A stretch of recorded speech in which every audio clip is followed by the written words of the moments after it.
Hello, we have saved you a seat. Welcome to Train Station at 8, a video game music podcast wherein we talk about, wait for it, video game music. I saw that coming. I am your host, Bryan, and joining me today is my brother and co-host, Steven. Yo! Hello, Steven. Yo!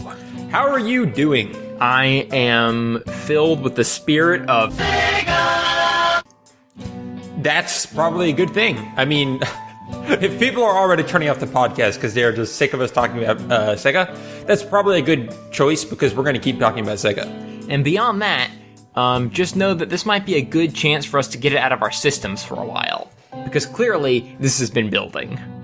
Right. It's not like next week's episode is going to be about another Sega song. We totally don't already have that planned.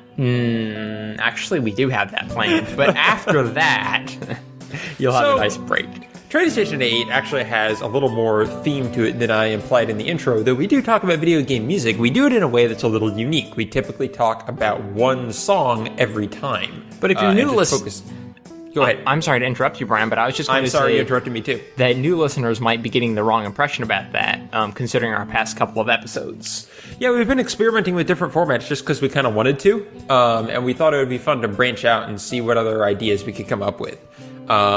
This week, we have yet another new format. Steven, what do we have for our listeners today? Well, it's the third and final installment of the experimental trilogy. We're having something that I'm preliminarily calling a case study, which is somewhat of a guided tour through a specific game and all of its musical avenues, one that we know well, and one that we're excited to talk about. So you might learn something along the way, or you might just have a nice, trip down memory lane if it's a favorite game of yours.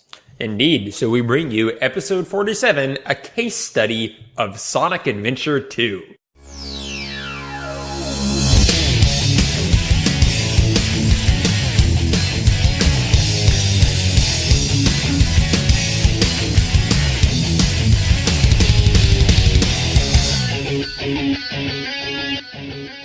Now, this is kind of the most obvious choice we could possibly make.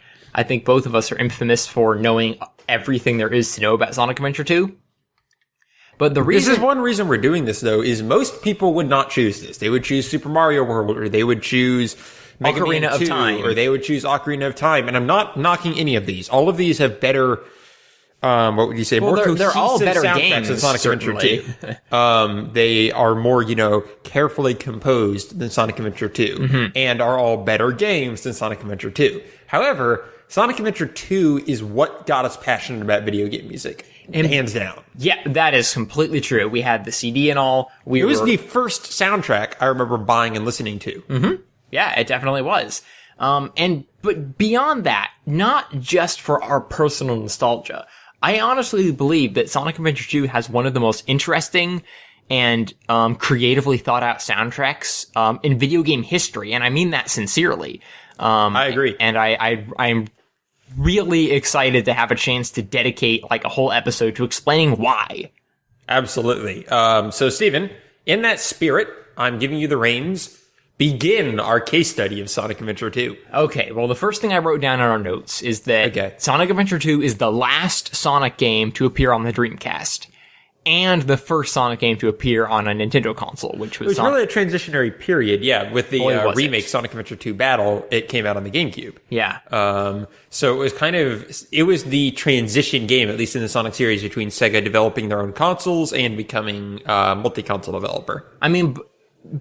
Between Sonic Adventure 2's initial development and its release, Sega canceled the Dreamcast, essentially. Pretty much. It was one of the last games on the Dreamcast, I think. Yeah, at the tail end. It got in there pretty late. And in a way, it's kind of sad, but it kind of inspired the rest of Sonic history in good and bad ways. Exactly. And one of the most notable things about this particular Sonic game is it was the first one from Sonic Team USA. Right. And it's very evident in the game. That is actually one of the most interesting things about Sonic Adventure 2 to me, is how it's so influenced by the fact that this Japanese developer moved to the United States. But it wasn't the whole of the development house. It wasn't Sonic Team moving to the USA. It was a small section of Sonic Team moving to the USA. Yuji Naka stayed in Japan. He was doing Right. other projects at the time. Yeah, it looks like he was doing Phantasy Star Online. Yeah, exactly. And then this small team decided to move to the US or however things worked and started working on Sonic Adventure 2. If you play the game, this is going to be evident. You can probably guess where in the US they moved to. San Francisco. Chicago. Oh, you're right. That makes so much more sense. You It look is at San City Francisco. Escape, it's basically just San Francisco in video game form. Yes. Not since Rush 2049 has San Francisco Rush 2049 has San Francisco been so faithfully adapted into a video game, because you know all those robots and how when you walk into a car in San Francisco it like flies 60 feet. Yeah. These are all like hallmarks of the city. Those are all things that happen on a daily basis in San Francisco, whether or not there is a hedgehog on the lam running through their streets. Exactly, but also just in how the story is told, it's very focused on specifically the U.S. president. Yes, you meet the president. I mean, in the intro movie of Sonic Adventure 2 Battle, Sonic and Shadow are grinding down the Golden Gate Bridge. Like, Yeah. There's there's a whole level based on the Golden Gate Bridge. It's very rarely do you see a project just so kind of I almost want to say naively, but it was well done. It was just so that's something genuinely inspired by the setting around them. That genuine, like, infatuation with, like, Western culture is something I've really noticed in all of Jun Senoue's music. Yes. And just his style. He is the lead composer on Sonic Adventure 2.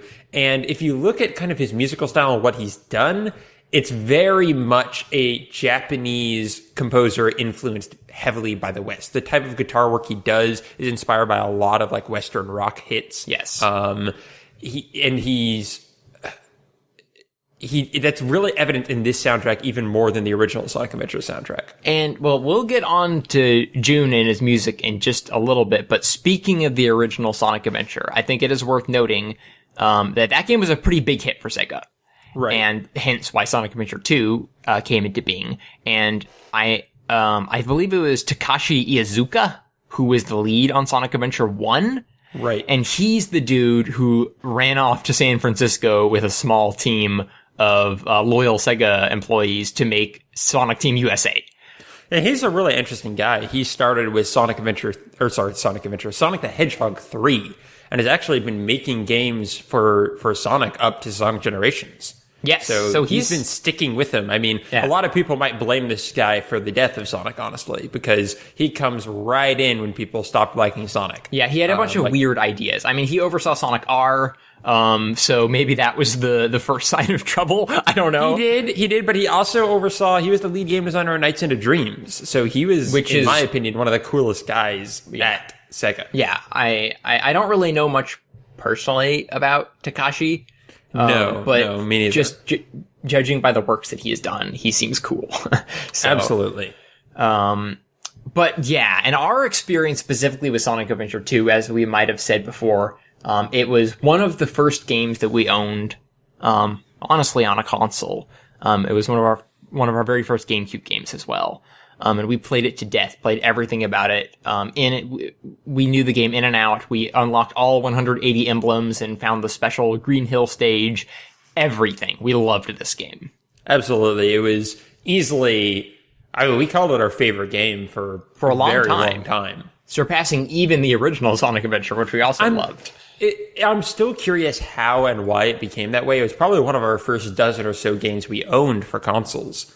We got into the consoles kind of late because we didn't own one for a majority of our childhood, or a large portion of our childhood. And note that we're still young enough. Stuff on PC. We're still young enough to have been younger than teenagers when this game came out. Yeah, I mean, let's see. When did we get this game? Like in 2002, the very beginning of 2002, I believe. So I would have been like 11. I would have been 11, and I would have been like 8 or 9. Yeah. So, I mean, it was just in that period where you just get obsessed with the games you buy. Yeah. And for whatever reason, this was the one that captured us. I think there are a lot of reasons which I won't get into right now. I think some of which we'll touch upon as we go on. I think the primary one is its focus on characters. I'm not saying the characters are well written or great, but when you're young, what's amazing about these characters is just they're very, very dynamic. They're very colorful and prominent. They all have a memorable. different color scheme. They all have a different voice actor. They all have a different musical genre even, which is one of the big reasons I wanted to talk about this game.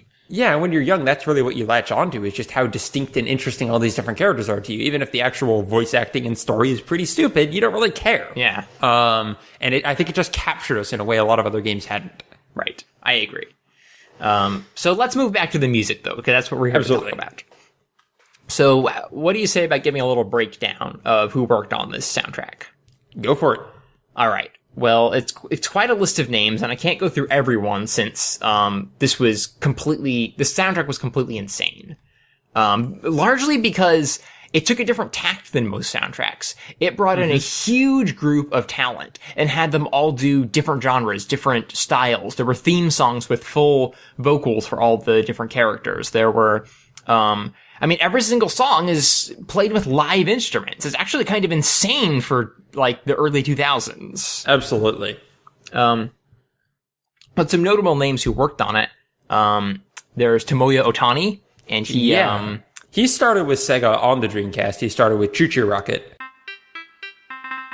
So he was a pretty recent addition to their team when this game came out. Yes, Choo Choo Rocket is one of my favorite Dreamcast games. Interesting factoid about him as well. He is developing some of the music for Sonic Runners, which is the one Sonic game that's coming out right now, which is that iOS runner. So that's exciting. He worked on a lot of the Chow music. He also did a lot of the Knuckles music. He wasn't the rapper, but he wrote a lot of the beats. Yeah, a lot of the beats. He has a really good sense of, like, bass and drum and kind of electronic beats. I find a lot of that is surprisingly strong in the Chow music as well. Is he or is he not the guy who made Yeah, there you go. He takes just these simple kind of abstract melodies and does a lot with them. Say what you will about Knuckles as a musical genre. Yes, Knuckles is the musical genre in and of himself, but that little piano tune from Pumpkin Hill is catchy.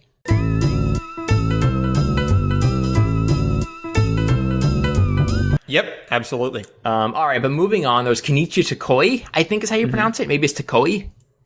Yes. And that guy mostly worked on the event music, the cutscenes and whatnot. Right.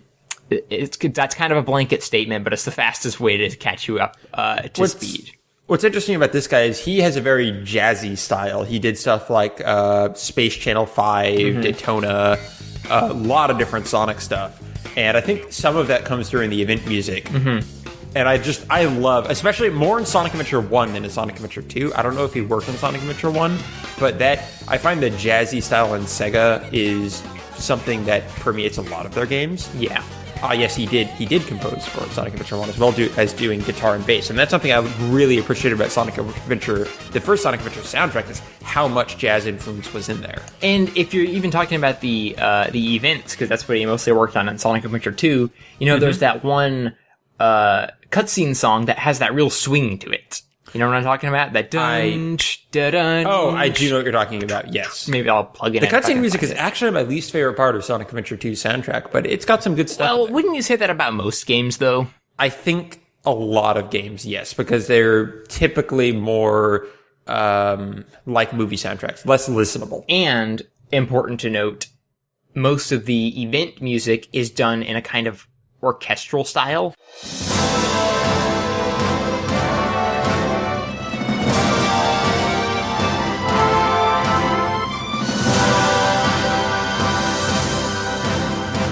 Or a lot of it is. In the MIDI, it's not an actual orchestra, obviously. When you have Jun Senoue on the guitar, it's a real guitar and it sounds rad.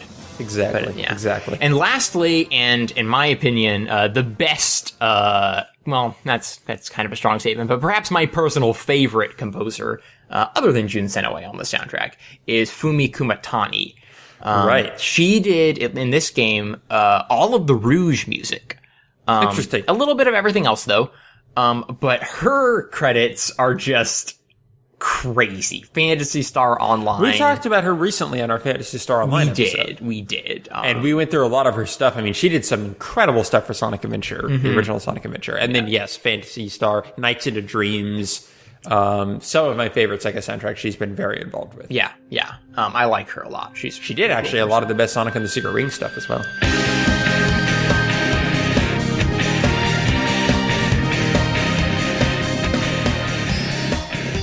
And then it's all rounded out with Jun Senoue.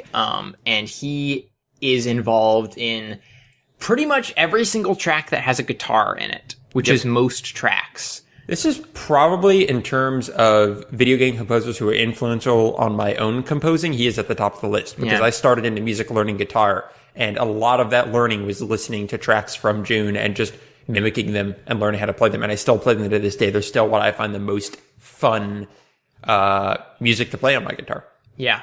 He is a master at these sorts of uplifting but hard-hitting melody-centric guitar licks. What impresses me about Jun, though, is not his guitar melodies and solos necessarily, but he creates so much character and rhythm and fun with a rhythm guitar. Right. Like, yes, that's such a good point. And I find that really rare in other music to be done in such a fantastic style as he does. Often the melody he will do with another instrument, and the guitar will be just the backing, but there's so much character. Well, and flavor. there's one insanely awesome song in Sonic Adventure 2 that uses a kazoo as one of the main instruments. Oh, absolutely. Yeah, the kart racing song. Yeah. We need to play that later. But what's so impressive to me about Jun is especially if you like split tracks and split the channels so you're listening to the backing channel, just the intricacy and fun nature behind the rhythm guitar sections are really impressive. And I highly recommend you do that through a lot of these songs. Like listen to the rhythm guitar. Yeah. It's impressive. Because a lot of rock music, in video games or otherwise, you're there for the guitar and everything else is there to be in the background. But Jun kind of creates these. Right. He does not just hit power chords to a predictable pattern of chords. Well, he didn't used to, at least. Oh, he does now, which kind of bugs me out. We'll get to that soon. And as far as Jun's credits, he was a big factor on the original Sonic Adventure, and some of the earliest Jun tracks that you're likely to hear would be from the Genesis version of Sonic 3D Blast, which is all amazing stuff.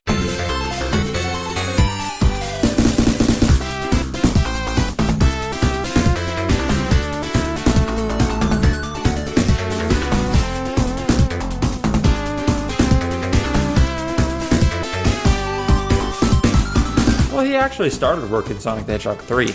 Yes, but he did like 5 songs. Yeah, it wasn't really his project, but no. Sonic 3D Blast certainly was. But that's kind of when he jumped onto the Sega bandwagon. So we can't talk about Jun without mentioning Crush 40, though. Yes, so Crush 40 is the band, the rock band that Jun put together with... Okay, so he... What's funny about Crush 40 is he just brought in this rock singer that has pretty much nothing to do with Sonic. Yeah. Just, it was a friend of his. In fact, before they were called Crush 40, what were they called? Sons of Angels? Oh, you're right. They were originally Sons of Angels. I think they made some music for like Daytona and some other Sega games. Yeah. And the singer rock dude that he brought on is named Johnny Jewelli. Yes. He was originally from Hardline, which was like, okay, it was an 80s hair metal band, but it came out in 91, so no one cared.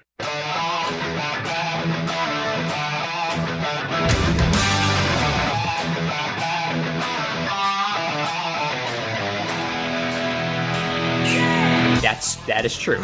As 80s hair metal goes, though, it's pretty good stuff. It's not bad. I think I'm more of a fan of Crush 40 than Hardline, but... I agree. Both bands wear their hearts on their sleeves and are kind of impossible to dislike. Yeah, interesting factoid about the original, the first Hardline album, Double Eclipse, is that the guitarist was the guitarist for Journey. Wait, really? Yeah. Wow. I think Neil Schlan or something. Okay, that's awesome. Yeah. So they had Journey's guitarist on there. We talked about Journey last week as well. Huh. Weird. Yeah, that is kind of weird. It's our new Grant Kirkhope. So Crush 40 jumped onto the scene and said, all right, for the original Sonic Adventure, we'll write you a theme song. And Open Your Heart happened, which is one of my favorite songs in history. Open your heart, it's gonna be alright, yeah.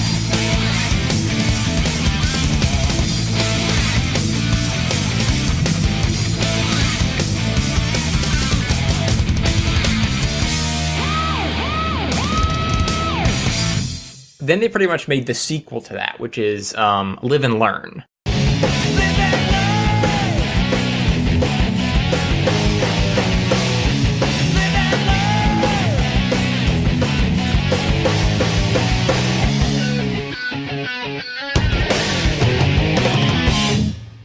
Yes, actually, pretty much the first thing you hear when starting up the game. Not the full song proper, but it's like the main riff that plays, like, the guitar section of Live and Learn is, like, wrapped all around this game. From the opening jingle of the game to the menus, everything is a remix of a Live and Learn. So Crush It's actually 4D, similar to what they did with Open Your Heart. They use that in a few menus in Sonic Adventure Exactly. 1, but they took it to the next level in Sonic Adventure 2. Almost every menu uses some portion of Live and Learn. and I don't even... It's kind of hard to even tell if this was intentional or not. I suppose it was, but in the first level of Sonic's story, which is Sidious Gate, which has lyrics, there is a line in there which is... Trust your feelings, got to live and learn. Oh, I'm sure that And was intentional. so they were very intent on this being the driving force of the of Sonic Adventure 2's musical identity.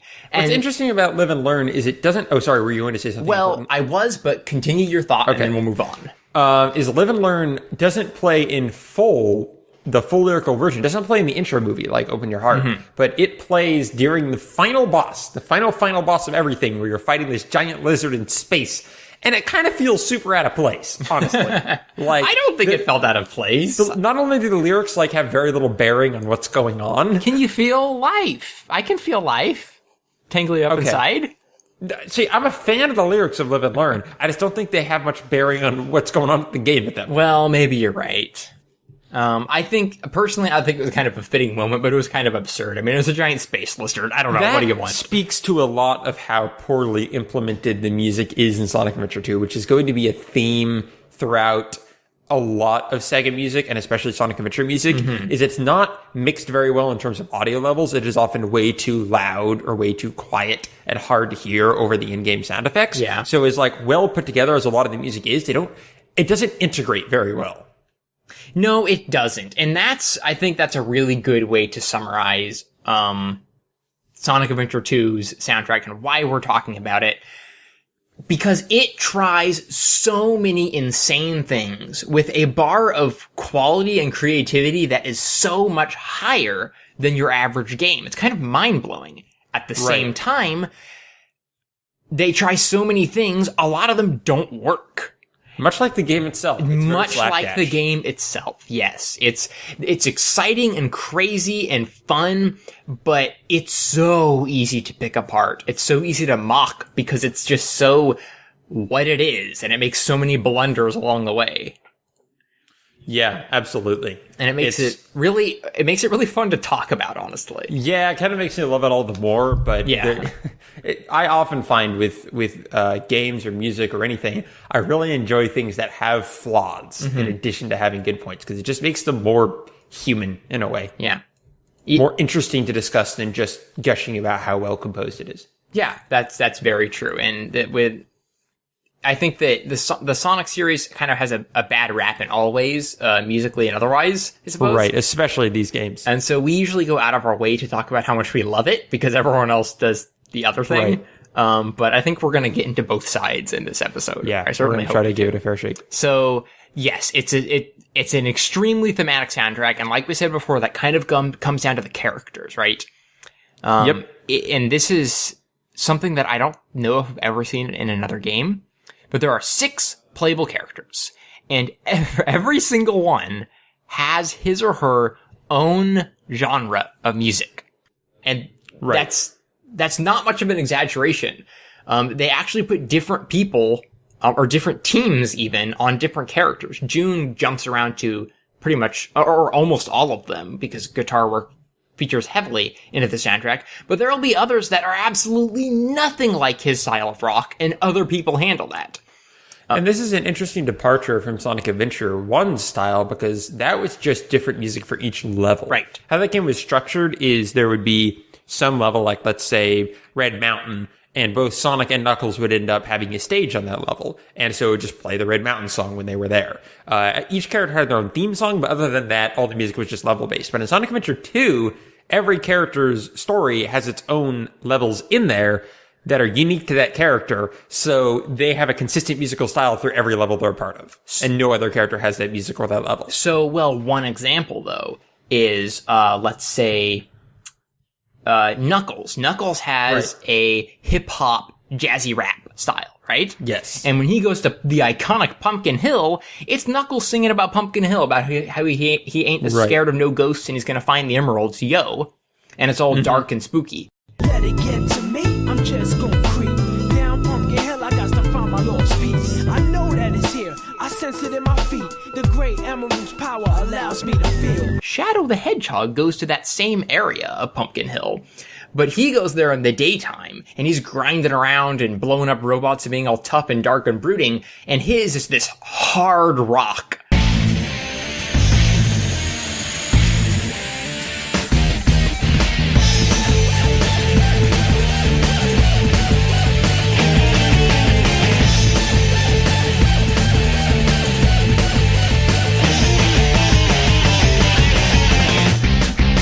Right, exactly. But they're both... And the stage is like completely different. Both of them try to capture the same general area, but man, do they turn out differently.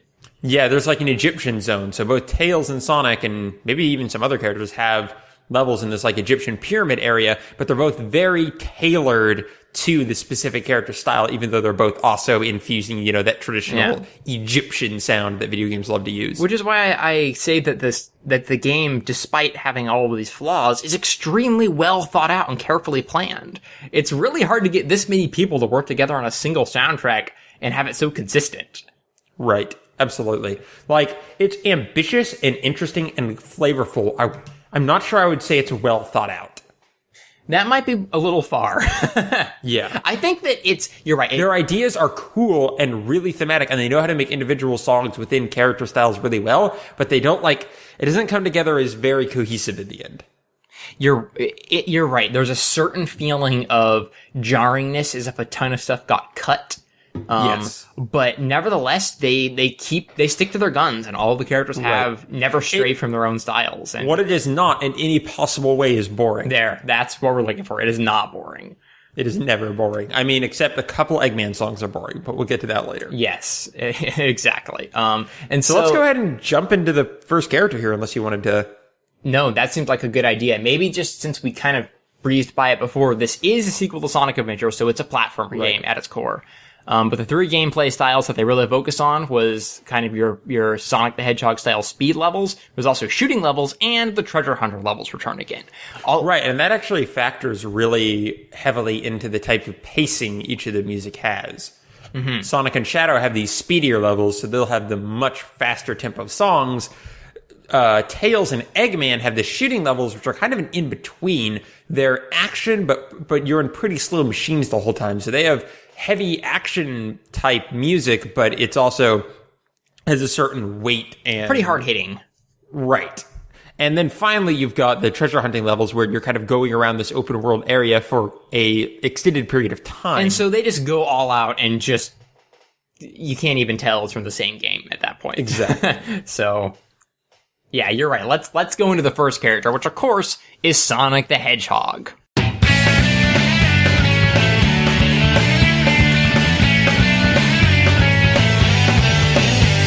Might have heard of him. Maybe. Yeah, I've heard of him before. I own all of his video games. I'm a big fan. Is his name Sonic? Yep. Is he a hedgehog? Yeah, but there's a lot of weird debate as to whether Shadow's a hedgehog. Maybe we'll get into that later. Wait, really? Oh, right. He's the ultimate life form. Yeah. Is he a clone? Is he a robot? These are things that have been hypothesized and never cleared up. Right. But so we got Sonic the Hedgehog. He's returning again, but this time he's running away from the military for he's been framed. Who framed Roger Rabbit? I don't know, but the government framed Sonic. Yeah, so that's something interesting about Sonic in this game. Sonic has always been known to be a cruel dude with an attitude, right? Oh yeah. I mean, did you see him tapping his shoe? Exactly. That was so edgy. Dynamite, man. But in this game, he opens the whole game. His entrance cutscene is him jumping out of a military helicopter and taunting them. Yeah. I mean, a military plane. I think he has handcuffs on in the first scene. He does. It's pretty weird. No food or movies. I'm out of here. Yeah. I like running better. Talk about low budget flights, no food or movies. I'm out of here. I like running better. Right. And so that gives him a chance to burst out, be all radical as can be, and start grinding down San Francisco on a hunk of the plane that he broke out of, or a helicopter. You just use it as a street forward. Yeah. So Sonic the Hedgehog, if you haven't caught on by this point, is this sort of teenager punk dream of no rules, freedom, and doing things because he has a heart of gold. Because he can, and because he wants to save the world. Right. And I think the music does a pretty darn good job of reflecting this. Well, that's like literally the lyrics of his theme song. Yeah, yes, exactly. It doesn't matter. Like we said, all characters have their own theme songs, and one of the interesting things about Sonic Adventure 2 is that they took the exact same lyrics from Sonic Adventure 1 and put them to brand new music. That's one of the coolest things about the theme songs of this game. What do you think about Sonic's theme? I love Sonic's theme song. I agree with you. It is just fly in your face, punk. I don't know. It's totally in that punk rock genre, and it's just having a great time. And I always have a great time when I listen to it. Yeah, it has a very sunny feeling to it. Yeah, it feels really open. Devil May Care fun. Optimism. Yeah. It's very enjoyable to listen to. It's kind of pervades the whole Sonic series, and something that I kind of miss with the more recent games, which is that attitude that Sonic used to have. It was very fun to watch and fun to listen to. So we really can't talk about Sonic and his music without talking about Sidious Gate, which is the first level of the game.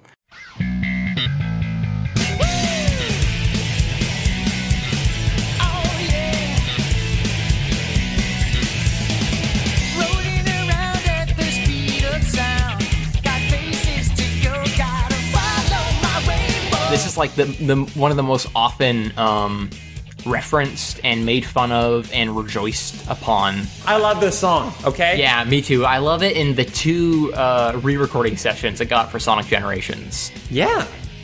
And I mean, I don't get it. Why do people, what are people's problem with this song? It's cheesy, but it's great. Well, I don't think people have a problem with the song. People seem to have a problem with the song. Well, I mean, what if you don't like cheesiness? Then what's your problem with cheesiness? That's a follow-up question. Well, I did address this in a tweet a while ago, and I kind of came to terms with the fact that I genuinely like this style of cheese. I truly appreciate it on a non-ironical level. Other people may not, and they just don't like cheese. It's like ordering nachos and saying these nachos stink because I hate cheese. See, I'd also get those people, and I know you're one of them. Yeah, so. I'm mildly lactose intolerant. But I'm not Sidious Gate intolerant. I have one of the highest tolerance levels on the planet. And one of the notable things about Sidious Gate is it's the only Sonic level that has full lyrics. Yeah. Like, there are plenty of raps and plenty of shadow muttering in the background about darkness songs. But this is the only Sonic level that has full lyrics, and man, did they go all out with it. Who was it that worked on it? It was Tony Harnell and Ted Poley, right? You are correct. And of course, Jun Senoue and other people as well. There was a big group effort for this song. And that's one of the crazy, crazy things about this game. This is like a fully produced, high-quality, fun-to-listen-to rock-punk song for like a mascot platformer. Absolutely. I mean, it has great percussion. It has fun guitar work. It has well-sung, if goofy lyrics. It's extremely well-produced. And it just kind of plays along in the background while you run around in San Francisco, which is weird. It's like, this sets the whole tone for this nuts game that makes no sense and really could have only been made by travelers from Sega Japan coming to San Francisco. Not since Sonic R has a lyrical song about a city been so strange. Oh my gosh. So really the follow-up. Yes, it definitely is. And so that will introduce you to Sonic Adventure 2. And at that point, you're in or you're out. Exactly. And a lot of Sonic music, stems from that same idea. Of course, it's not fully lyrical, but it's got a driving percussion. Yeah. It's got rocking guitars, and it's got that free, open optimism. And those are, I don't know if it's because, I don't know which came first. Did I have a natural inclination to love this style of music? And that's why I latched onto this game despite other people moving on and forgetting about it? Or do I have a lasting appreciation for that music because I played this game? Right. We might never know. But either way, I think this is kind of an important note for those who aren't sold on this, kind of in-your-face, go-for-it fun goofiness. And that is the fact that this is not all Sonic music is. Like, this is one side of it, but the rest of Sonic's, levels, even in this game, are nothing like this.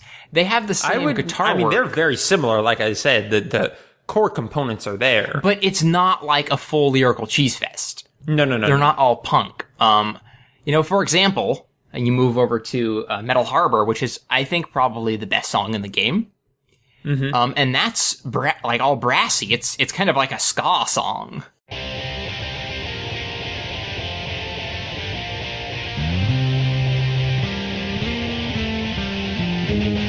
Oh yeah, absolutely. That's actually one of my favorite songs in the game because of its incorporation with horns and a driving melody line with the guitar. It's got that free open sound to it still, but it's taking it in a different direction. And it's an amazing example of how Jun Senoue doesn't just play the guitar. Like, the way that the horns and the guitar, work together, almost kind of dancing or weaving in between each other, going higher and higher, is just inspirational. Right.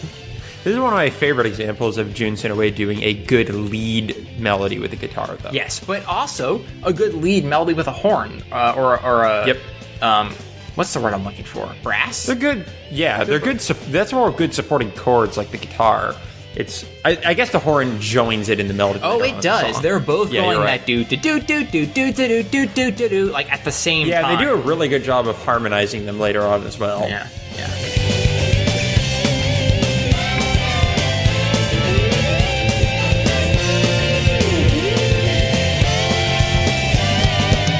That's such a fun song. Yeah, it might be in my top 3 from the soundtrack. No, I think it's the best. I think it's the very best. I think you might be right. I mean, I'm still really partial to Live and Learn, but... Oh, well, that's the theme song. That takes a special place to my heart. But, But something really consistent from Sonic song to Sonic song, probably the most consistent element to me, is how it does percussion, how it does drums. They have this very real garage kind of sound to them. Mm-hmm. They're very raw and present, but also they're not like a dance beat. That is right, or at least a dance sound. It doesn't have that. Got a lot more presence than later, or a thumping bass to them, which is something later Sonic games have experimented a lot in. But they're constant. I think they very much mimic the pounding of feet through the levels. Yes, that's a perfect way to put it. I think the best example of that is "Won't Stop, Just Go" from Green Forest. That song to me is defined by its percussion. The only melody in that song are chords. Yeah. Just power chords hitting on a guitar. And that level features a lot of crazy camera angles and Sonic just pounding through the jungle with his soap branded sneakers. And yeah, that was the thing. Weird. Somehow they got an official shoe company to give Sonic some new running shoes. It was weird. Yep. Just another weird thing from the game.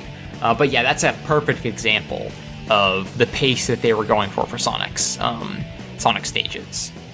Indeed. Yeah. I think they did a very good job with Sonic music. I think it's some of the best in the game, partially because I'm such a fan of that style, and also because I honestly think this is the type of style the composers are most comfortable working with. And yeah, I mean, Sonic is, the main character. He has the most levels. He has the most fun levels, that's for certain. Right. Yeah, in terms of playing the game, Sonic is far and away the one you would go with. But I just think it's the type of style that Jun is really good at composing. Pardon me. Yes, I completely agree. It's in his wheelhouse. He kind of created this little space for Sonic to exist in, and I love it. Yep. But if I think there is a style that he is second best at composing and is strangely similar to Sonic's, it is Sonic's tried and true companion, Tails. Ah, yes. Miles, Tails, per hour, if you get the pun.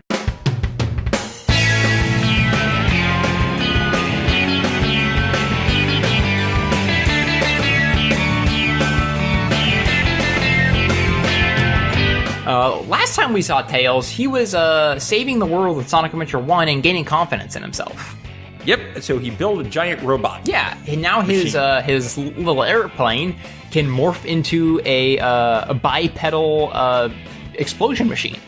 Yep. So Tails, in short, is Sonic's child prodigy sidekick. He's very, he's young, he's naive, he's enthusiastic, he's a brilliant mechanic. He's kind of a very fun little side character despite some really rough voice acting. Yes. It seemed like they actually got a kid, at least for the US release. Yeah. Because back on Tales, they actually had a kid doing his voice acting. So I respect them for not sounding like an anime. Right. But then again, it was pretty stilted. They had some trouble. If you remember from Sonic Adventure's development, they had a E102 the robot do the shooting levels because they didn't want to give Sonic a gun. Right. But they have no problem giving Tails. No, that's all fine. But it's divorced from the whole gun debate. Yeah. Yes. The gun control debate. The gun control debate. I do not want to hear guns. Sonic Adventure 2 comment on the gun control debate. From the whole gun situation, because he is in a mech, so that changes everything. That does change. So he's got the shooting levels, which are paired up with Dr. Eggman. Indeed. And I think that it's almost unintentionally brilliant with the music style they chose for Tails. Yeah, it always takes you by surprise. Because he's similar to Sonic. He has optimistic driving guitars, but they become so much more youthful and even more optimistic and fun and upbeat. What's interesting about the style is I can't think of a good analog for it. Like, especially in modern music. Well, I've stopped listening to modern music, so I can listen to old Sonic soundtracks, so I'm not going to be the best to make your comparisons. But yeah, neither can I, because it's just... I think my best analog for it is old video game music. Honestly, it's too bright for any modern guitar work you're going to hear.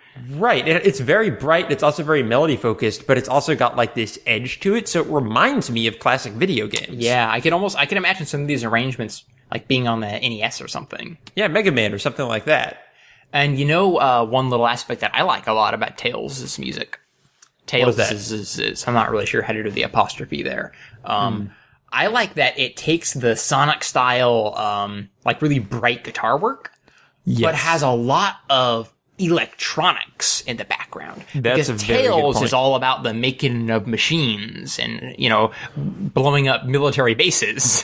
Right, and songs like This Way Out from Prison Lane, there are those driving guitars. It, by the way, is one of my favorite examples of June doing amazing background guitar work. Yeah. But it's led by a synth. Yes, for sure. But if I'm going to point out my one epitome of Tails song, I think I'd point towards Rumbling Highway. Indeed. Which is the song for Mission Street, which is where Tails is jumping around this huge San Francisco illogically created highway in the sky. Everything is falling apart and exploding, but the song is so extremely happy and ready to go. It's just infectious.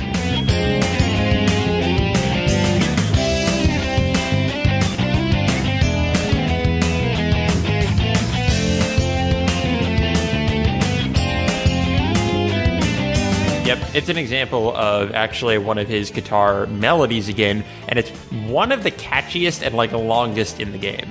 Yes. It's just constant and keeps going higher and keeps going to different places and really soars well and sticks with me. Yeah, so if you're ever wondering what kind of guitar style I like, it's this. It rarely goes for the minor notes, and it really, I don't know, it has such a clean, vibrant sound to it.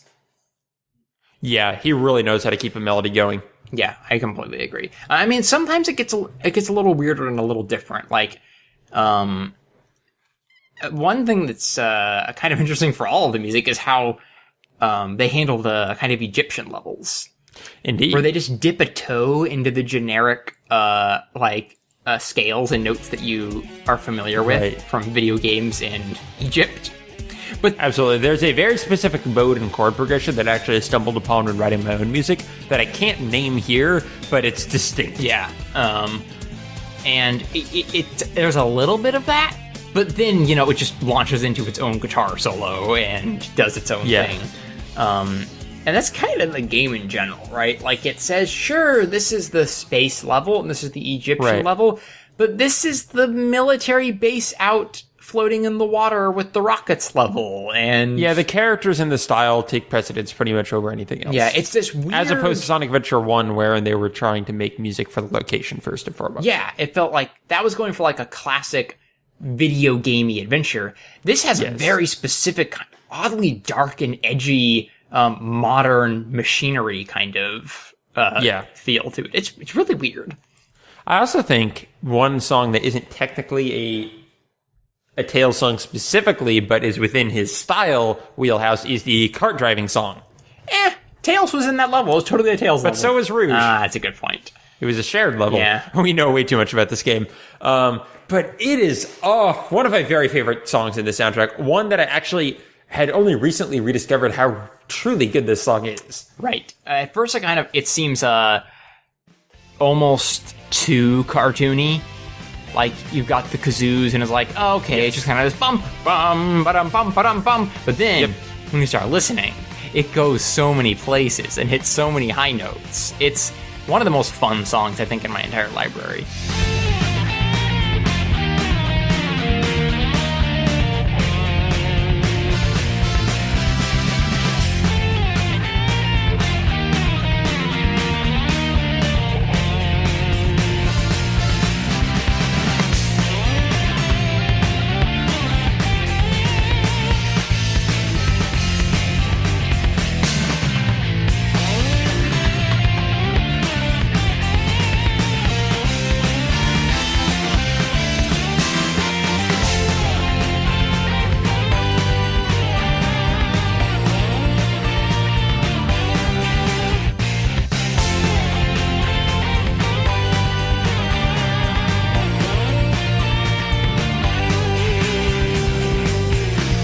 And for the record, they grouped this song with all of Tails' music in the official soundtrack.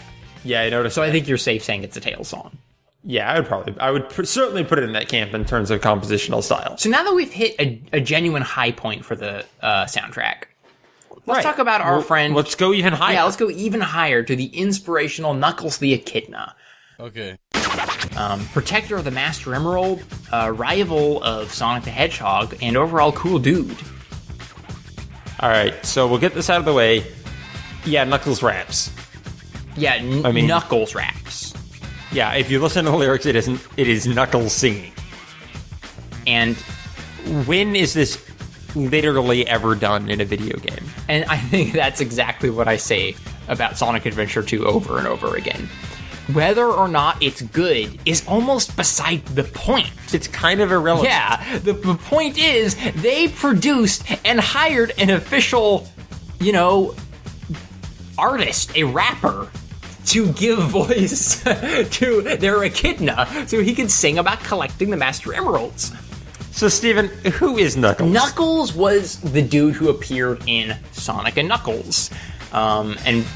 Or was that when he was playable? I suppose he appeared. That's a fairly obvious statement about Knuckles. 3. Those two games are very confusing. He was introduced in Sonic the Hedgehog 3. Yeah, then he was playable in Sonic and Knuckles. As an antagonist. And then he was playable in Sonic and Knuckles. Then you could plug Sonic 3 into Sonic and Knuckles and play as Knuckles in Sonic 3. Right. But we're not talking about those old loser tunes. We only care about the new stuff from cool systems like Dreamcast. Exactly. Knuckles is a very...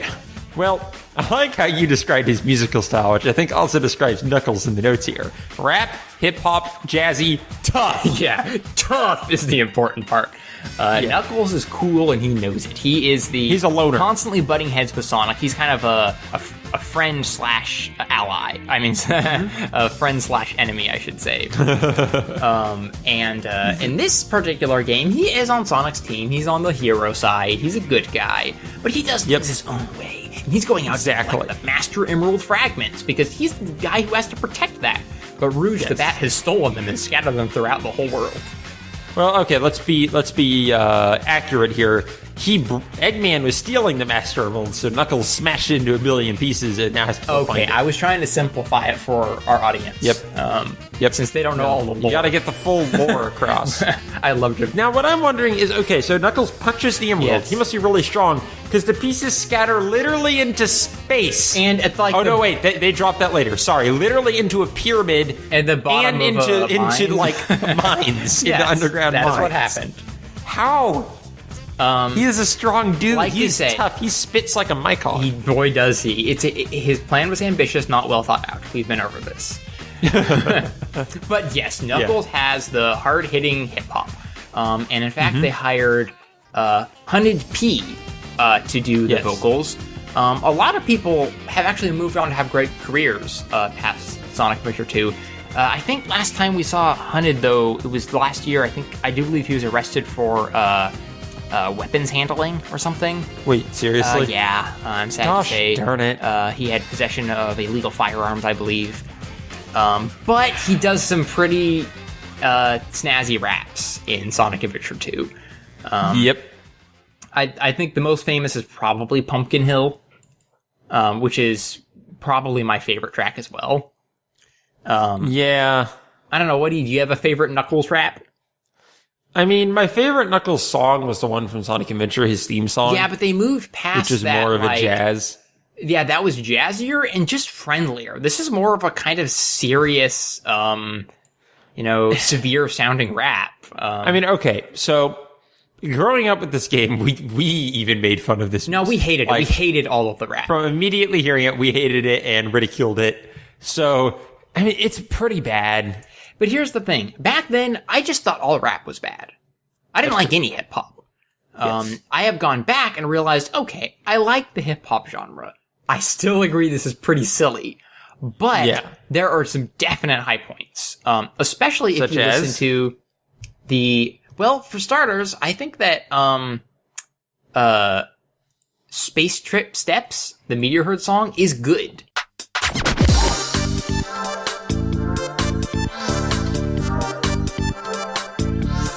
It's your main man Knuckles, and we're Meteor Herd. You ready to go in space? Help me get the emeralds. I like that song a lot. Because to me, it's not super heavy on the kind of overly absurd lyrical design, but I just think it has a really good rhythm. I genuinely enjoy that song. It's more about a recurring chorus. Yeah, right. It's more about a recurring chorus that really kind of gets... And kind of building almost a dance beat to it. Yeah, and I just like the beat a lot. Yeah.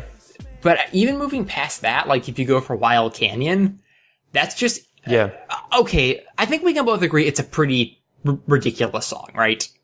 Repetitive and ridiculous, yes. But there's something to be respected about, like, the samples that they use, and I love that, like, the saxophone jazz style that his theme song and Wild Canyon have. It really kind of sets this, like, endearing, kind of cool mood that... It also has the most hilarious lyrics. Yeah, they're completely insane.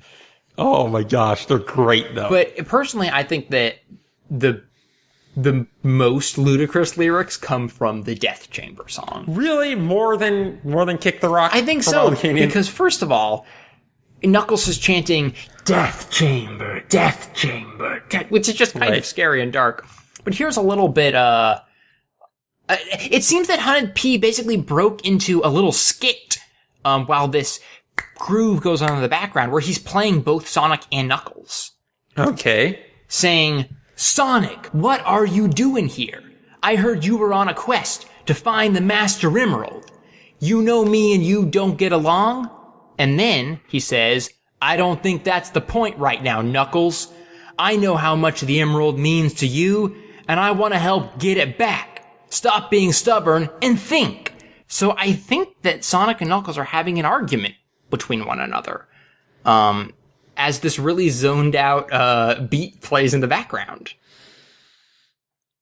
That's pretty deep. Yeah. So I would even say that's deeper. I think this is that's a good pun. I think this is one of those examples where it's kind of hard to defend this as really good music, but it's fascinating that this made it into a video game.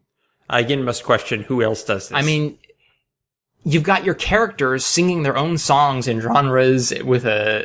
And what's really interesting is a lot of games will do like a throwaway, it's like he's singing for a second. Like, Kid Icarus did that for a little musical section. And like, sure, it'll be a joke level, but there's nothing joke level about it. It is literally just a soundtrack for all of his levels. And I think that's really one of the things that's hard to tell about this music, especially Knuckles. Is any of it self-aware? Right. Like any of it. And it's just also consistent, and it's also well done. Even if you don't like the rap, it's well done. Yeah. And it's it's kind of mind-boggling and beautiful in a way. Indeed it is. So next up, we are going into the dark side of the story. That was the light side. Boy. There are 3 characters per, and this character is iconic because he was introduced in Sonic Adventure 2 and kind of embodies the edgy, dark nature Sonic was going. That character is Shadow the Hedgehog. I'm Shadow the Hedgehog.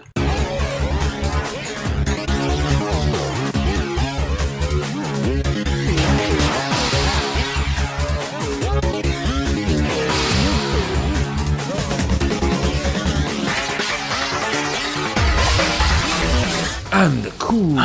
These are like literally lines from him. I will grant you one wish.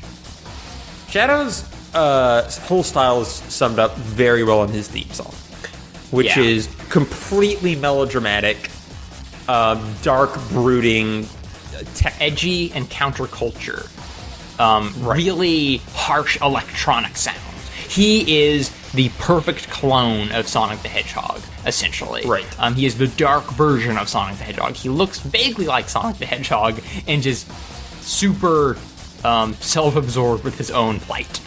Exactly. His story involves some really dark things, such as this a girl who showed him kindness back on the space station where he lived. She was killed, and in the Japanese by version of the military game, police. I believe she was killed on screen. Right. And this was an E-rated game back in the day. And so Shadow the Hedgehog is a very tortured, kind of a stereotypically emo character. Yes. Which maybe partially explains why the fan base latched onto him so much. Right.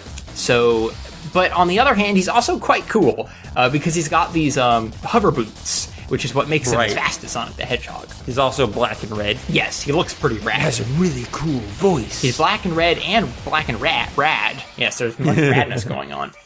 Yep. And so the musical style for Shadow the Hedgehog is probably my least favorite music in the game. I think I'm there with you. It's a little hard to listen to sometimes. It's very repetitive, very harsh. But one thing that I'll give it is it doesn't have the same percussion style as Sonic the Hedgehog, despite them having very similar levels.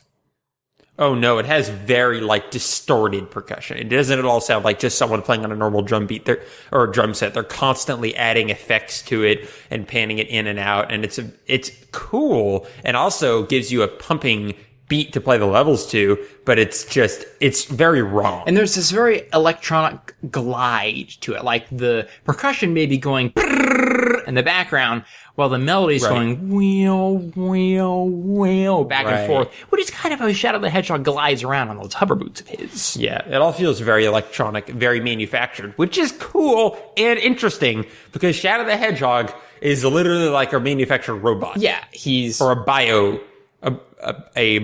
life form. Whatever. He was created in a lab while Sonic was, I guess, just born somewhere. I mean, honestly, it seems like Sonic was created in a lab too. He's a crazy fast hedgehog. And that's really interesting how Sonic's music is very real and Shadow's music is very manufactured. And, Sonic has this freedom, like there's no lid, there's no limits, the sky is overhead. Shadows feels very withdrawn and, tense. It's very tense. I think the best example of this kind of music, the wrongness, the repetitiveness, and that electronic manufacturedness is in Rhythm and Balance, which was his jungle level. Which I think is my favorite Shadow song. It's actually one I really enjoy listening to. It has all of the elements. It has this very self-serious, almost kind of chanting, singing going on in the background about... Like, there's one lyric, that actually mentions Shadow at some point. It's weirdly referential. Yeah. It also has the crazy hyper percussion. It also has the gliding electronic sound. Mm-hmm. And because it's in a jungle, it has this very kind of flowing, almost organic sound to it, with these kind of strange monkey calls partway through, as I like to call them. Really interesting. It's a weird song. But it has a bass solo and a drum solo, and it does a lot of cool stuff. So Shadow's music very much is in the camp of the game where I don't love it, and I certainly understand that it's silly and why people would dislike it, but I also respect it for, doing such a good job of capturing that character and those levels. I think I prefer his theme song and the rhythm and balance to White Jungle Song more than stuff like Radical Highway and Skyrail, because those songs kind of feel like they're just rock like Sonic, but a little less melodic. Yes, it has this really hard, crunchy, grungy sound to it, which sadly is kind of the direction that Crush 40 has gone in recently. Yeah. Skyrail's a really cool song, but Yeah. it's just, it's not up to the standards of the rest of the game. All right, so moving on from Shadow. Let's go on to a much more likable fellow, but even more evil.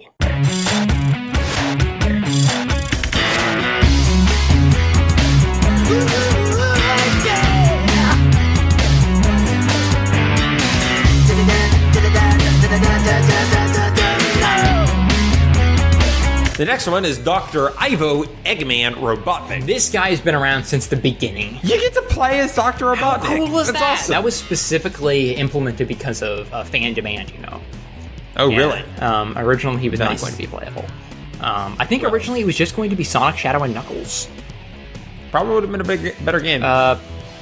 Possibly, but it wouldn't have had this kind of insane scope and variety that I've come to appreciate. yeah, the music certainly wouldn't have been as So interesting. yes, Dr. Eggman has been a boss. Back then he was known as Robotnik. He was, the main antagonist of the very first Sonic game, and has been in pretty much every single Sonic game since.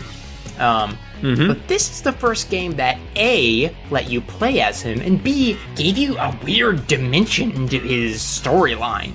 You see, Yeah. the brief setup for Dr. Eggman is he's not the villain in this game. In fact, you're fighting military robots the entire time. And Eggman... Nah, you fight some of Eggman's robots.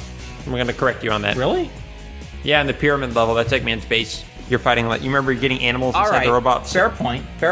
But Yep. Eggman also goes to that level and has to fight off the military. So, Yes. but yeah, that's a good point.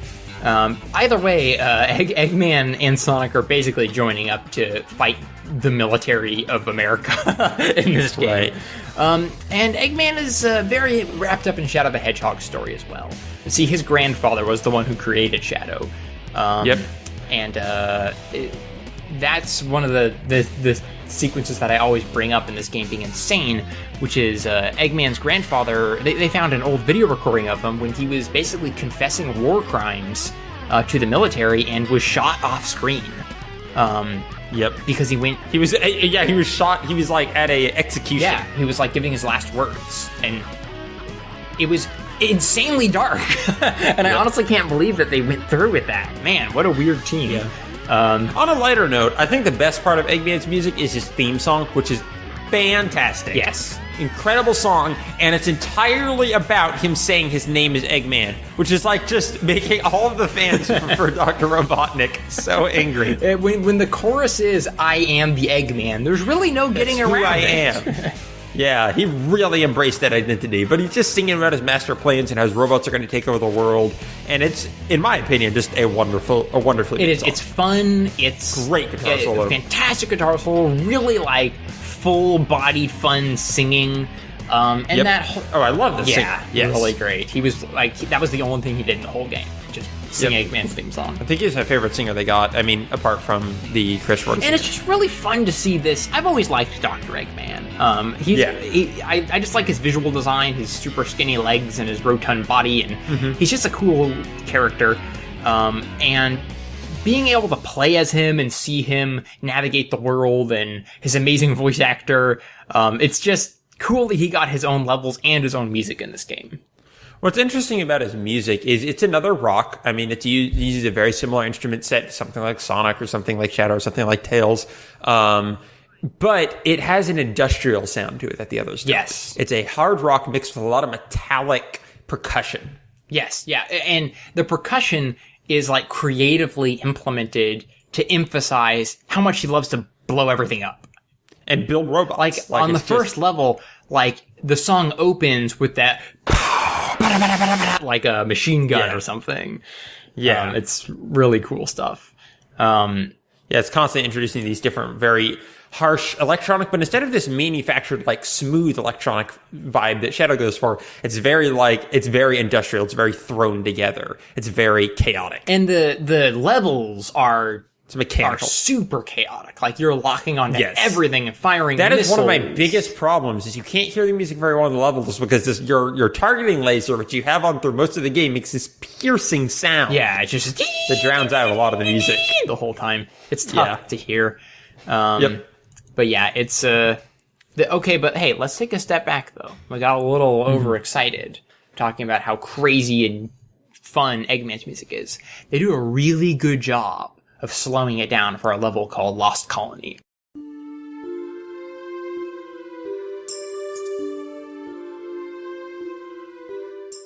And I think this is one of the coolest Eggman songs because everything gets quiet. All the lights are down. It's almost like you're sneaking in. And there's this really cool bass line that comes up. There's still some really crunchy guitars, but the whole time it's going dun dun dun dun dun dun dun, as if you're like shh, being all stealthy. Yeah, and the levels like in the dark, you have to like turn different lights on. And yes, and then on the other end of the spectrum, when Eggman goes to space, you again have those really hard-hitting guitars, but it's all ethereal, and there's this. Cosmic Wall is easily my favorite Eggman level. Yeah, song. it's fantastic because once you get into it, not only do the guitars pick up, but one of my favorite percussion tracks in the game. That almost like sounds like metal striking metal. Oh yeah, absolutely. That is one of the best examples of the industrial style used in Eggman's music. Yeah, I agree completely. Yeah, I think Eggman also, though, I don't think he's one of the better music styles in the game because some of his songs just aren't very interesting. Super true. I was about to say, Sand Ocean and Weapons Bed, neither of them mean much to me. I think they're just a little dull. Yeah, they kind of, because they don't have that bright optimism of the Sonic and Tails melodies, they kind of just get repetitive, crunchy guitars. And yeah, they lead to some plotting guitar work that just uses kind of traditional chord progression that doesn't really evoke much. It suits the levels just fine, but it doesn't have the it's not as lively or as creative. Yeah, it doesn't have much spirit to it. Yeah. So that's Eggman. That's Eggman, yeah. We only got one character left, though, and thus that's true. One genre of music. That is a very interesting one, though. Rouge the Bat.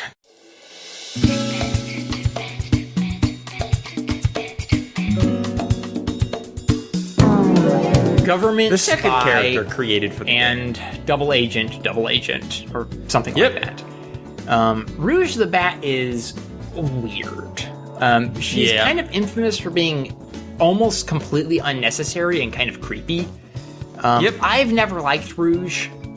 I think that she's never really had a good place in the Sonic universe. Personally. And I traditionally never much liked her music either. Right. It was always the songs I would skip on the soundtrack. I didn't really like playing her levels very much. She just felt out of place. However, I've very recently gone back and listened to those songs a little closer. And they're actually quite impressive and enjoyable. Well, they are works from Fumi Kumatani. Yeah, they are. And once I realized that, I gave it even more of a chance. And the genre they seem to be going for with Rouge is to really capture that classic spy movie sort of sound.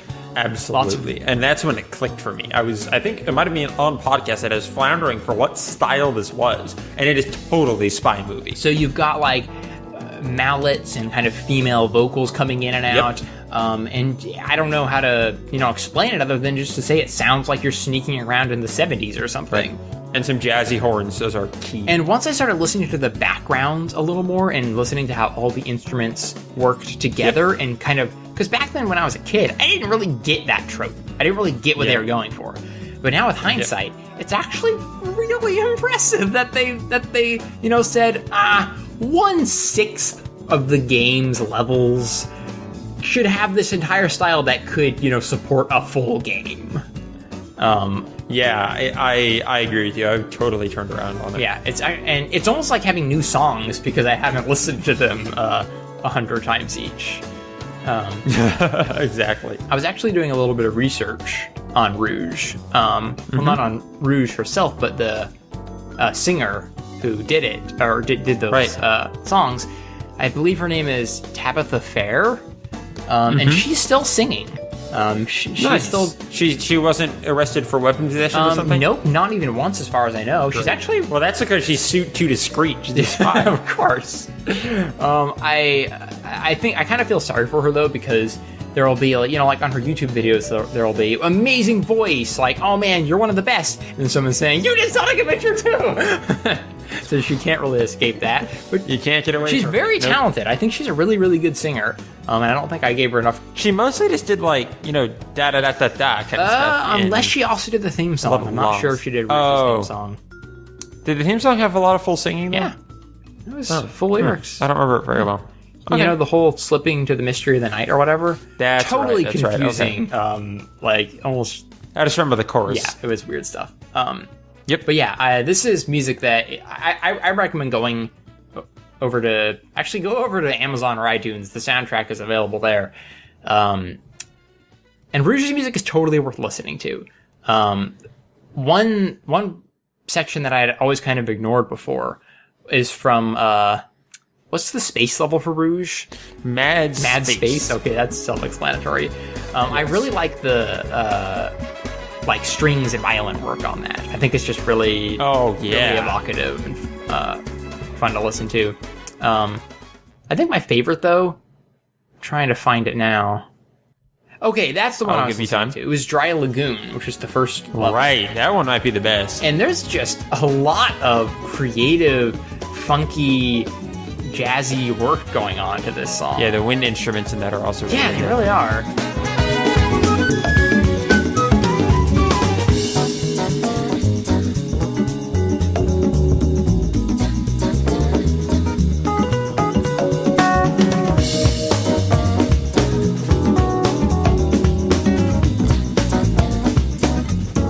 So Rouge is kind of the surprise hit. I thought we were going to go in here and not have much to say, but... Yeah, I highly recommend giving this stuff a listen. I mean, it's going to be, unlike most video game stuff that's out there, there are a few games that kind of trade in this spy aesthetic that do something similar, but I think most of them don't do it this well. Speaking of really good, we have the last kind of bonus music here that isn't for any character in particular, but it is for the unique feature of Sonic Adventure games, the Chow Garden. Oh boy, do I love the Chow Garden, Bryan. Boy, do you. Boy, do I. I could go on and on about all the hours that I've spent raising Chow and giving them special Chow drives to make them stronger and hunting down animals to change their appearance. So basically, what Chow Garden is, for people who haven't heard before, is it's Sega's attempt at something they like to call A-Life, which is artificial life system. And it's almost like, what is the best analog for these things? Well, honestly, it's kind of that, the virtual pet sort of idea. You know, it's kind of like Tamagotchi or Nintendogs or something. Yeah, it's this idea of you hatch these weird little blue Chow creatures, and then you feed them these items you get from playing the game, and increase their stats and different things, and you can race them, and you can make them play karate against each other, and you can watch the different habits and physical characteristics they grow, and it's a weirdly robust feature. Sonic Team has always been interested in it. It was pioneered in Nights into Dreams. But in that, yes, and that A-Life system actually affected the music. But despite it affecting the music, it was almost impossible to tell what you were doing.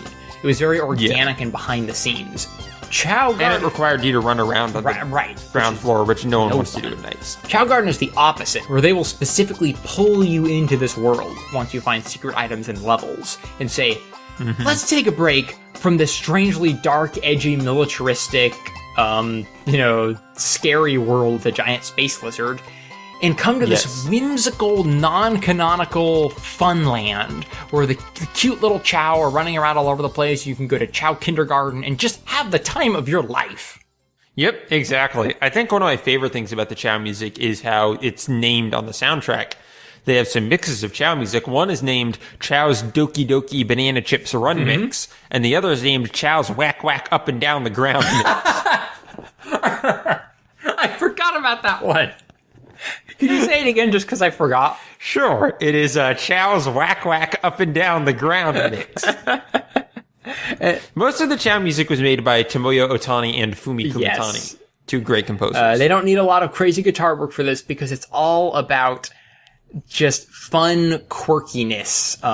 There's just such a variety of it, and it's still thematic. You can raise evil Chow, and you get the Chow theme song all creepy and disturbing and spooky. Or you can get the very peaceful, heavenly version if you raise good Chow who go to their own special garden in the sky.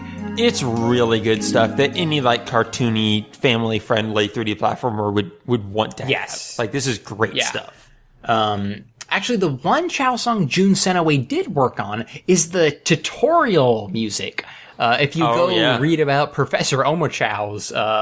that's not even just a Chao song. That's just tutorial for the whole thing. But Omochow is a robot Chao, so... That's true. Kind of counts. But I think Chao Garden is just yet another aspect that makes you say, how did this get made?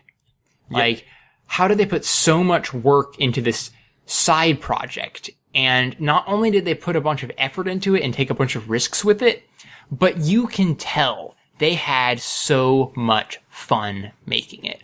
There are like silly drawings of the Sonic characters on the walls of Chao Kindergarten with the Chao apparently scrawled. You can unlock toys for them. The music is just zany and insane. It'll just make you smile for sure.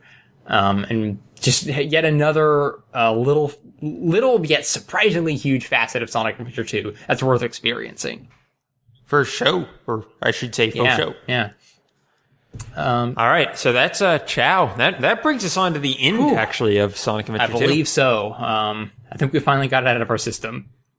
This has been quite a doozy. I mean, we've been trying to discuss this stuff, like, haphazardly on podcasts for years. It is finally nice to be able to get it all out. And, so now maybe you know a little more about why we're talking about it all the time, why it's so important to us personally, and why, more academically speaking, we just find it interesting. Hopefully you can appreciate it a little bit more as well now, and even if you don't, but now you can tell us as on knowledgeable terms that you think this music is bad. And I think one of the kind of important things is a lot of people just hear Sidious Gate and hear Live and Learn and say, okay, that's the soundtrack. Or the Knuckles rap. And they just remember, that's what you always say, like, oh yeah, Sonic Adventure 2 music, I remember that silly Knuckles song. And it's like, yeah, me too. But there's a lot of other stuff, and most of it is better than that silly Knuckles song. So yeah, it's easy just to jump to the the stuff that really sticks in your head and is funny and fun to talk about. I mean, it really is. I just think there's also a lot of cool experimental stuff, much like the Dreamcast itself, that's just so easy to forget and just sweep under the rug because it's easier to joke about. The really and just like the game itself, it's fun to make fun of. It's fun to have fun with. It's really it's just fun and exceptionally talented and exceptionally broken. It's just an interesting story. And speaking of the story, this all comes to a head with like we said, Live and Learn blaring truly for the first time after hearing it remixed throughout the menus. Crush 40 gets their moment in the spotlight. Sonic the Hedgehog turns into Super Sonic and saves the day. And don't forget Hyper Shadow or whatever. Super You're Shadow. right. I did forget about Hyper Shadow or Super Shadow. So they work together, and there's a strangely melancholy ending that plays a song by Fumi Kumatani that is honestly one of the most emotional and nostalgic songs in my personal history. You can't play many more songs that'll get me more choked up than this. Right. Because it's a really, really good emotional song, and B, there are just so many memories attached, and it's just kind of this moving on, like we have to leave this behind kind of sound.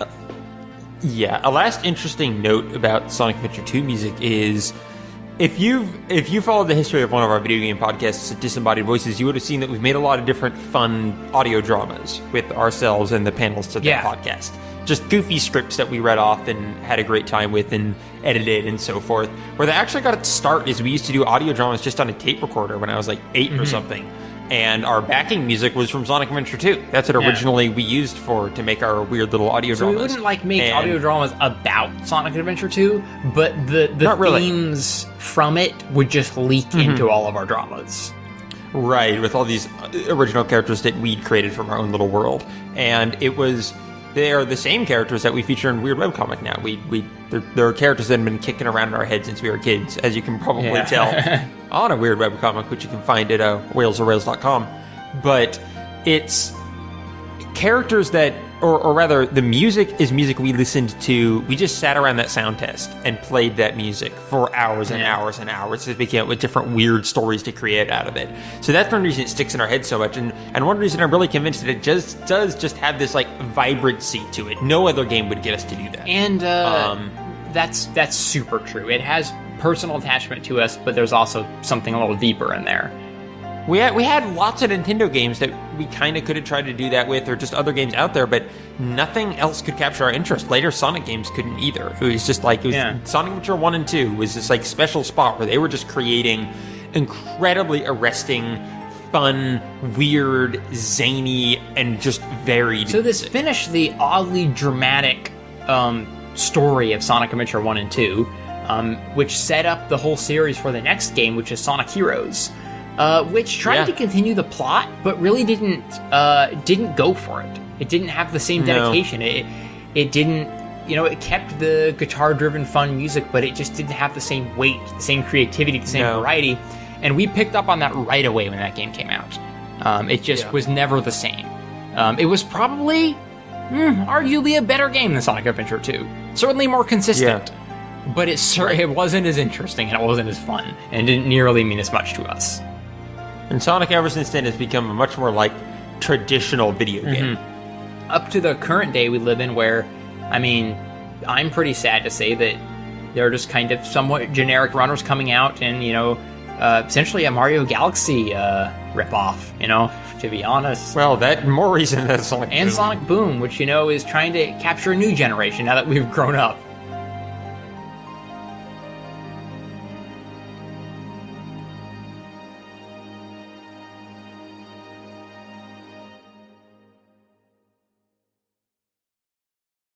I don't think Sonic Adventure 2 is the best music Sonic has produced. I don't think it's the worst music Sonic has produced, but I do think it's some of the most interesting music Sonic has produced. And I think it deserves to be, looked at because of that. I don't think it's going to be similar to a lot of other stuff you hear in video games. Yeah, which is exactly why I thought it deserved a nice guided tour. And I had a lot of fun going on it. Yeah, absolutely. I hope this is enjoyable for anyone listening. And if you have any other questions or want us to feature any specific song about Sonic Adventure 2, or most importantly, if you like this format, do let us know, because we need to know if we should keep doing this in the future, or if we should stick with other formats we've done, or the one song per episode sort of thing. Certainly took more work to put together, but I think ultimately I'm much more satisfied and excited about this episode than I am with our average episode. For sure. It would be also really great if we could find a way to combine this with also having a guest on. Exactly. This is just a game that obviously we know super well. I don't think we can get anyone to do this with us. Maybe not. But yeah, thanks for joining us. For those of you who stuck around to the very end, we'd love to hear what you thought. And even if you don't, let us know. I hope you enjoyed it. So let's close it out, Bryan. You can find us on Twitter at TrainStation8, or you can email us your thoughts at email at TrainStation8@gmail.com. We are on YouTube. Just search for TrainStation8. And we are a part of the Whales Are Whales Productions Network. Just go to whalesorewhales.com to find more awesome shows like this with awesome people like us. Some exciting stuff going on there. I say that a lot, but it's also very true right now. We've been doing the Whales Are Whales podcast, which is just a podcast about shooting the breeze about literally anything that comes to mind with anyone from the Whales Are Whales network who feels like attending on a week-to-week basis. So if you just want to hear us sit back, talk about what's going on in Whales Are Whales and in our various lives, definitely go check that podcast out. It's very good fun, and Steven does a great job editing it every week with fun little touches. Anything else, Steven? I don't think so. Everything's just, we have a show scheduled for next week, which is going to be, well, actually, we haven't quite 100% decided on that, have we? What? Oh, no, not 100%. Okay. Well, it's going to feature... a really cool guest and a really cool song. Normally, I just tell you what it is, but I realize that we haven't done it yet. So that's going to be really fun. It could very well be Sega related, though, so brace yourselves. And otherwise, Whales Are Whales just plugging along as always, and we appreciate your ears listening to us. We want your ears. Yes, if you want to follow me personally on Twitter, I am Lord Meldor. Warning, I tweet a lot about Hearthstone. And Steven is Steven Kelly 180. Warning, he does tweet a lot in general. Yeah, I really don't tweet very often either. So, I mean, it's not super exciting. But hey, tweet at me. If you ever want to ask me or something, I reply like everyone on Twitter. So, yeah. I guess that pretty much closed out our first case study. Yeah, that was fun. That was really fun. I'm really interested to see how we'll adapt this to other Me games. too. That had a really obvious flow, but I think there was some that could be a little more challenging and interesting to Yeah, take on. definitely. Any suggestions for that too? Let us know. Oh yes, absolutely. And of course, as always, we'll see you next week. And don't worry, we'll save you a seat.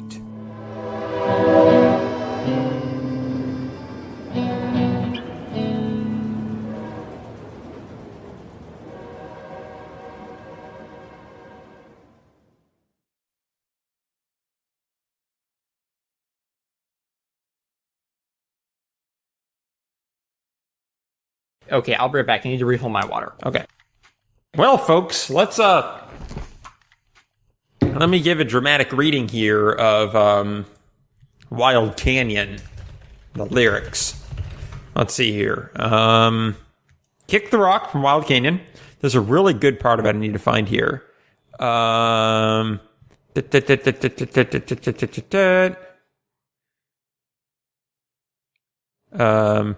There's, yeah, you know how it is. Yo, yo, throw your hands up. Come on, come on. But the best part is, ain't nobody gonna come here and eat my plate, no. Yo, what happened? My emerald's gone. Somebody gonna get theirs quick. My word is bond. Who could have done this? That snitch named Rouge. When I catch her, I'ma get her with these tools. Boy, that snitch. There you are. Come here, little thief. Think you can fly away and get away quick? Give up the emerald or die. I don't love you. Yeah. My favorite line from any Knuckles song. Yep. That's some of the lyrics from... Why are we talking about this game, Steven? Because, let's go back. Because those are some of the lyrics from one of the songs. Exactly. You answered your own question, man.